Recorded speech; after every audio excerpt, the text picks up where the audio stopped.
Hello friends, பட்டு புடவைக்கும் கோவில்களுக்கும் பெயர் போன காஞ்சிபுரத்தில் இருக்கிற ஒரு ஹோட்டலை பற்றி பார்க்க போகிறோம். இது காஞ்சிபுரம் காமாட்சி அம்மன் கோவிலில் கிழக்கு கோபுர வாசலுக்கு வலது புறமாக இருக்கும். நம்ம கிழக்கு கோபுர வாசலில் நின்று நமக்கு வலது பக்கமாக பார்க்கும்போது ஒரு ஹோட்டல் தெரியும். ஹோட்டல் ஸ்ரீ அன்னபூர்ணா பவன். இது ஒரு வீட்டிலையே ஹோட்டல் செட்டப் பண்ணியிருப்பாங்க. நம்ம பார்க்குறதுக்கு மட்டும் வீடு மாதிரி இருக்காதுங்க. அங்கே சாப்பிட்ற உணவும் நம்ம வீட்டில் சாப்பிட்ற மாதிரி ஒரு ஆத்தென்டிக் டேஸ்ட் இருக்கும்.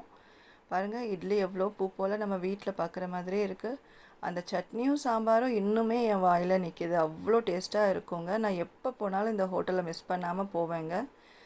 இட்லி, தோசை, பூரி, பொங்கல், தயிர் வடை, சாம்பார் வடை, நீங்கள் எது ஆர்டர் பண்ணி சாப்பிட்டாலும் அவ்வளோ டேஸ்ட்டாக இருக்கும். இந்த சட்னி சாம்பாரோட டேஸ்ட் நம்ம நாக்கில் அப்படியே நிற்குங்க.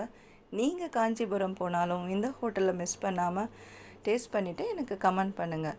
இது ஹோட்டல் ஸ்ரீ அன்னபூர்ணா பவன், காஞ்சிபுரத்தில் காமாட்சி அம்மன் கோவில் கிழக்கு கோபுர வாசலில் வலது பக்கமாக இருக்கும்.